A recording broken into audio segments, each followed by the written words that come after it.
I arrived at Kensington Square that Saturday afternoon, feeling like a mistake in the pristine landscape. My 60-pound dress felt like a uniform next to the guests draped in couture. Genevieve's flat and her world was less than a mile from my bakery, but the distance felt astronomical. The garden party was a sea of shimmering silk and perfectly tailored suits. The air buzzed with the clinking of crystal flutes and a low hum of conversations about stock portfolios and summering in the Hamptons. I stood near a towering floral arrangement, trying to blend in, which was like trying to hide a poppy in a field of lilies. That's when I saw her gliding towards me. Genevieve, my cousin, a vision in a shimmering silk gown that probably cost more than my entire wardrobe. She held a flute of champagne, and her smile was as fixed and brilliant as the diamonds on her wrist. Ah, Ellie, you made it. Goodness, you look rested. I'm delighted.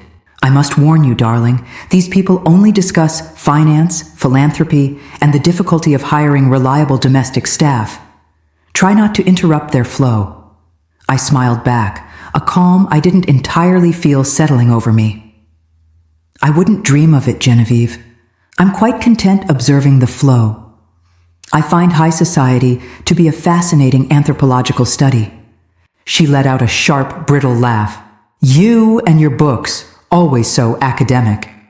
Well, if you see the catering manager, do ask him to circulate the canapes more aggressively.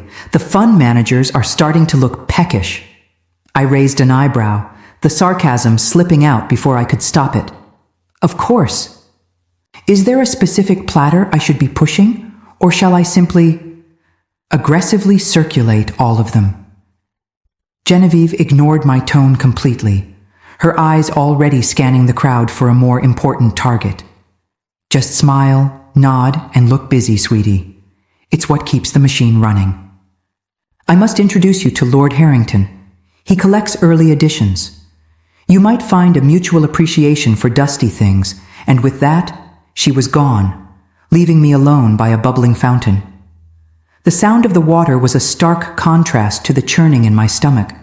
Dusty things. Was that what she thought of me? A relic out of place in her shiny modern world? The comment, so casually delivered, hit me with the full weight of her condescension. I wasn't a guest. I was a curiosity, a piece of her less than glamorous past she felt obligated to display. The evening became a parade of casual cruelty. Every interaction, every backhanded compliment, every dismissive glance reminded me that in Genevieve's world I was merely background noise. I spoke to a woman who, upon learning I owned a bakery, asked if I could recommend a good gluten-free recipe for her daughter's pony. A man, hearing my surname, Hayes, asked if I was related to the Hayes shipping dynasty, and his interest evaporated when I said my father was a postman. Each conversation was a small cut, a reminder of the chasm between their lives and mine. The worst, however, was yet to come. I was trying to find a quiet corner when I overheard Genevieve's voice, laced with that same airy dismissal she'd used on me earlier. She was talking to a stern-looking man with a perfectly coiffed silver mane, someone who looked like he owned half of London. Of course, the bakery is charming, in a rustic sort of way. My great-aunt left it to Ellie in her will. A sentimental gesture, really. But the property itself, darling, the location is prime. It's a tragedy, having a flower-dusted little shop sitting on that kind of real estate. We're working on a more practical solution. For the family's legacy, you understand? The man nodded, a predatory gleam in his eye. A redevelopment project would do wonders for the street's value.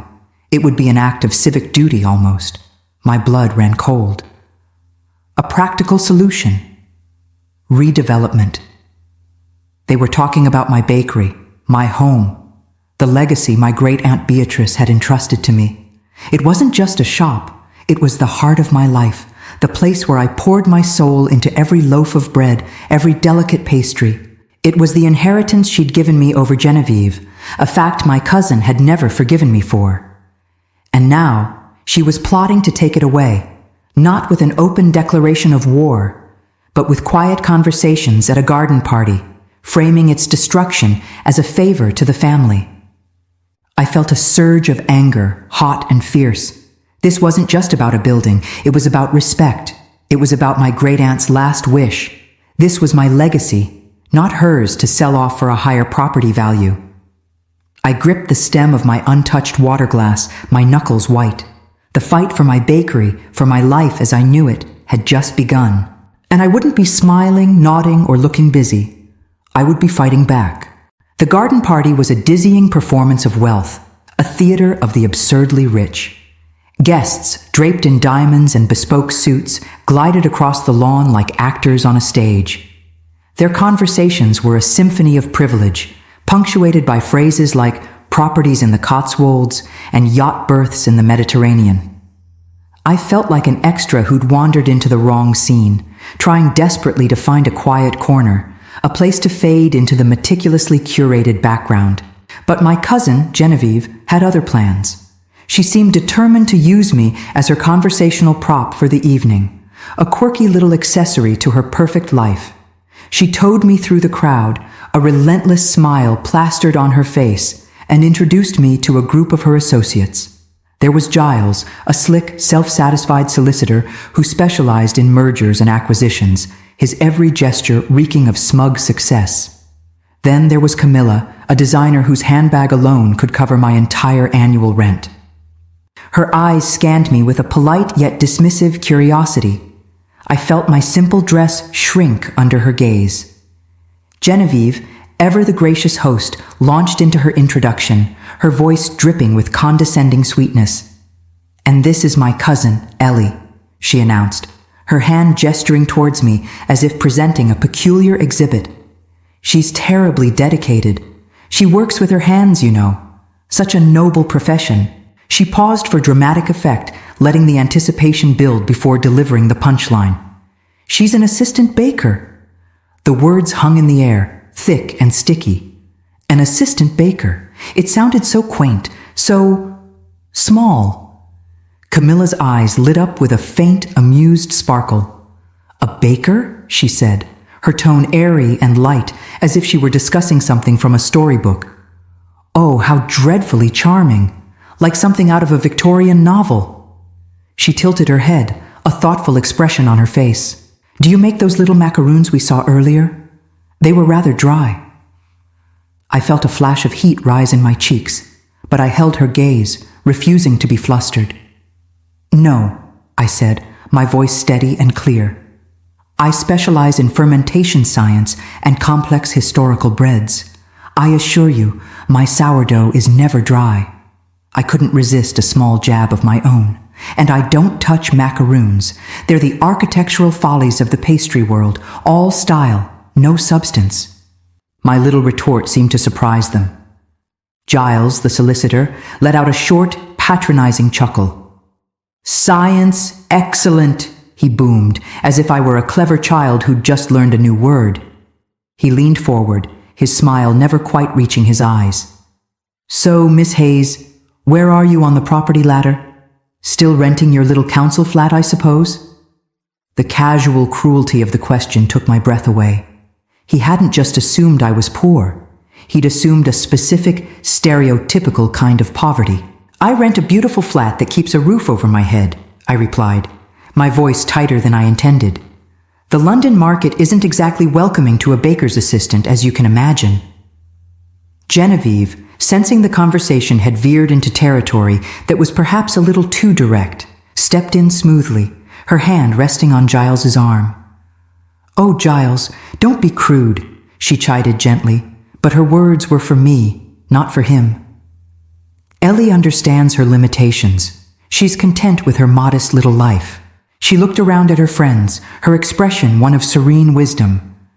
"It's important for people to know their place, isn't it? It keeps the whole infrastructure functioning smoothly. We need the reliable hands after all." The phrase, "know their place," cut deeper than any of the other jibes. It wasn't just a dig at my financial status or my job. It was a complete dismissal of my worth as a person, a cool, calculated rejection of my ambitions, my skills, my very being. In her world, I wasn't her cousin. I was part of the infrastructure, one of the reliable hands meant to serve people like her. The warmth of the summer evening suddenly felt like a chill. I was a ghost at this feast, invisible and insignificant. Later, as the sun began its slow descent, painting the sky in shades of orange and gold, the long shadows stretched across the manicured lawn. The party's energy had shifted. The light chatter had been replaced by a more focused, almost predatory anticipation for the main event, the charity auction. I was trying to make a discreet exit when Genevieve cornered me near the outdoor bar, her expression a mask of urgent purpose. "Ellie, listen," she said, her voice a low, insistent whisper. "I need a favor, darling, a huge one." She glanced over her shoulder as if to ensure no one was listening. "The charity auction is about to start. I'm chairing the committee, and frankly, my staff is overwhelmed." I felt a familiar weariness settle over me. With Genevieve, a favor was never just a small request. It was a demand wrapped in polite language. "And what exactly would you like me to do?" I asked, my tone flatter than I intended. "I haven't donated anything other than my presence, which, judging by the last conversation, isn't worth much." She waved my comment away with an impatient flick of her wrist.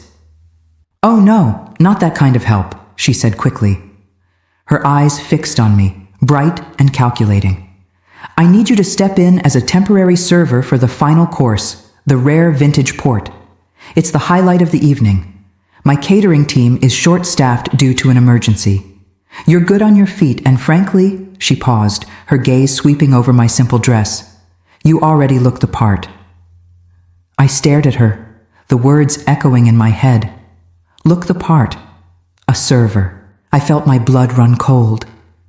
"You want me to serve your guests?" I asked, my voice barely a whisper. "After inviting me here as your cousin?